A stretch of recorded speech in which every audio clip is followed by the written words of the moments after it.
महिलांना बऱ्याचदा अंगावर पांढरे जाणे, पाळीमध्ये प्रचंड वेदना होणे, खूप त्रास होणे, त्याचबरोबर अंगावर जास्त जाणे, रक्ताच्या गाठी जाणे, कमरेमध्ये दुखणे, पोट साफ न होणे किंवा लघवीला त्रास होणे, अशा बऱ्याच गोष्टी आढळून येतात. या गोष्टीविषयी आपण जाणून घेऊया. नमस्कार, मी डॉक्टर भुसारी पाटील आपले सर्वांचे स्वागत करतो. गर्भाशय, गर्भपिशवी यालाच आपण युटेरस असे म्हणतो. हे गर्भपिशवी, गर्भाशय पोटामध्ये, पेल्विक कॅव्हिटीमध्ये, लघवीच्या पिशवीच्या पाठीमागील बाजूस असते व दोन्ही बाजूस अंडाशय म्हणजेच ओव्हरीज असतात व दोन्ही बाजूस फॅलोपियन ट्यूब असतात. युटेरसचे साधारणतः 3 पार्ट असतात. वरच्या भागाला आपण फंडस असे म्हणतो.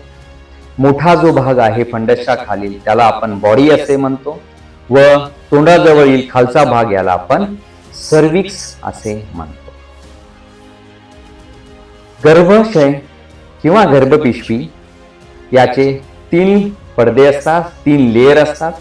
सर्वात मधला लेयर म्हणजे आपण याला एंडोमेट्रियम असे म्हणतो, जो पाळीशी रिलेटेड कमी जास्त होतो व याची साईज जास्तीत जास्त 14 ते 15 मिलीमीटर पर्यंत असते.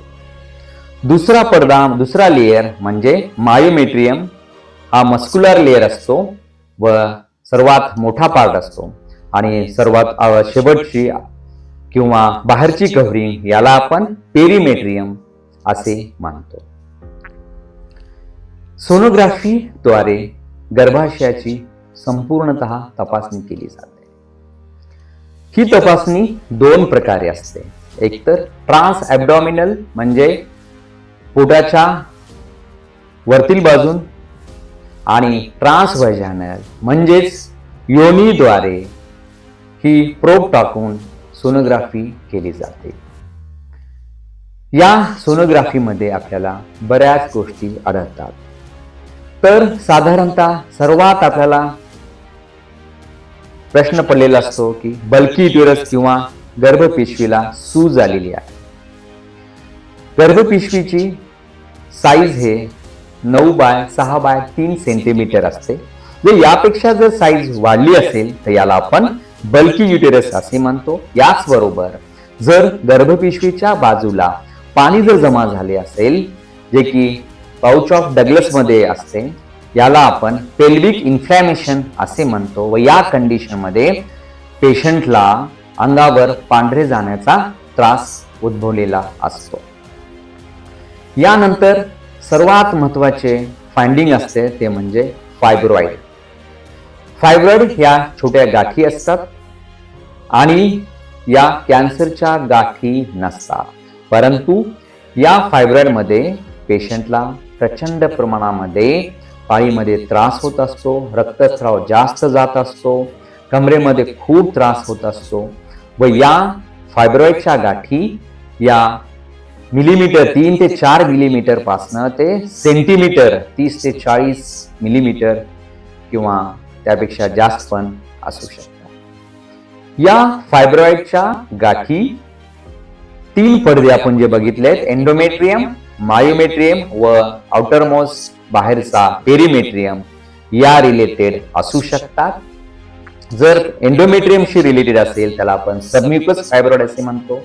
जर मधला जो मोठा पोर्शन असतो, जो की मस्क्युलर पोर्शन असतो, त्याला आपण मायोमेट्रियम, त्या रिलेटेड जर फायब्रॉइड असतील तर इंट्राम्युरल फायब्रॉइड असे म्हणतो व शेवटचा लेअर पेरिमेट्रियमशी रिलेटेड असतील तर त्याला आपण सबम्युकस फायब्रॉइड असे म्हणतो.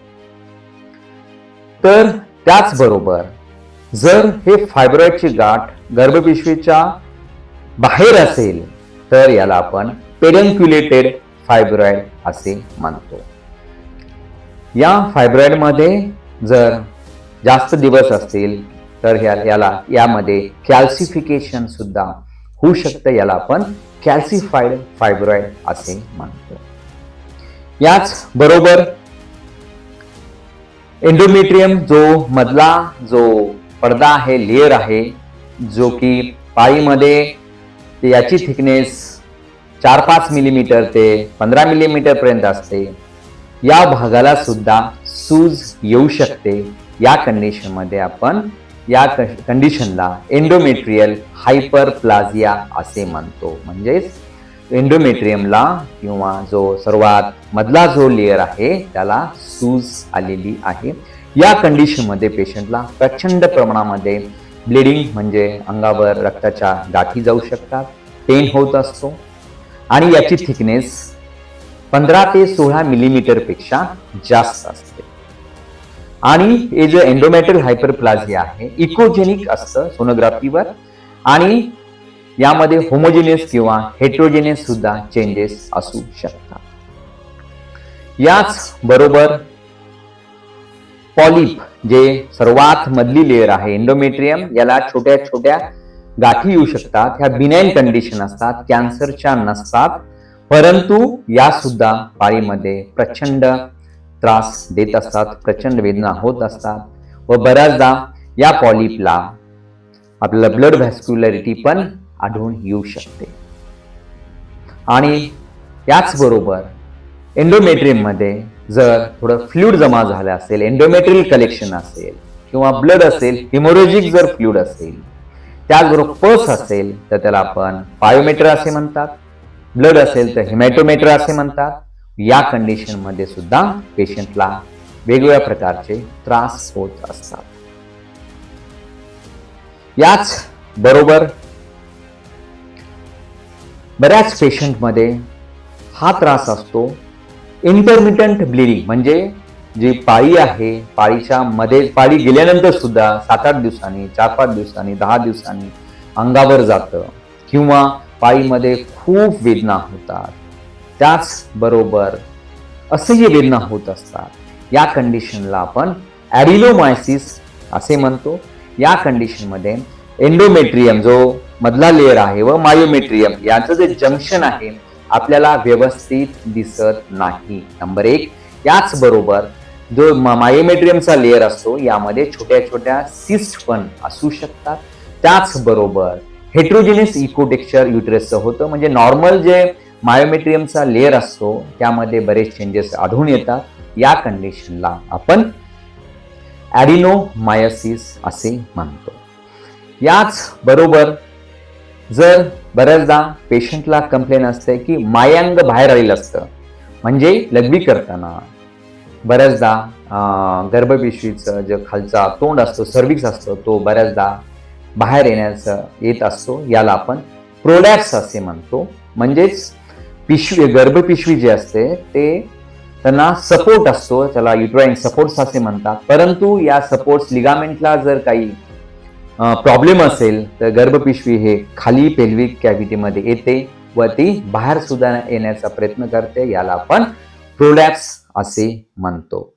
अशा विविध कंडिशनमध्ये आपण सोनोग्राफी करत असतो व आपल्याला याद्वारे गर्भाशयामध्ये काही त्रास आहे का हे आपल्याला समजत असते. अशा प्रकारे सोनोग्राफीची गरज आपल्याला पडू शकते. तर आमचं सर्व डॉक्टरांचं म्हणणं असतं की जर पेशंटला सिव्हिअर ब्लिडिंग असेल, पोटामध्ये प्रचंड वेदना होत असतील, त्रास होत असेल, कंबर दुखत असेल, अंगावर पांढरं जात असेल तर अशा वेळेस सोनोग्राफी करणे जरुरी आहे व त्याचबरोबर आपल्या डॉक्टरांचा सल्ला घेणं खूप गरजेचं असतं. या व्यतिरिक्त सुद्धा ओल्ड एजमध्ये 55-60च्या नंतर जर पेशंटला पाळी गेल्यानंतर जर रक्तस्राव होत असेल तर यामध्ये कॅन्सरची थोड्या प्रमाणामध्ये शक्यता असू शकते. यामध्ये सुद्धा आपल्याला जो मधला लेअर आहे एंडोमेट्रियम यामध्ये सुद्धा आपल्याला सूज दिसते. ही सूज युनिफॉर्म असू शकत नाही, वेगळ्या प्रमाणाची सूज असते किंवा गाठी ह्या कॅन्सरच्या पण आपल्याला आढळून येऊ शकतात. यामध्ये सुद्धा सोनोग्राफीची गरज असते व सर्वात महत्त्वाचे म्हणजे आपल्या डॉक्टरांचा सल्ला घेणे. धन्यवाद.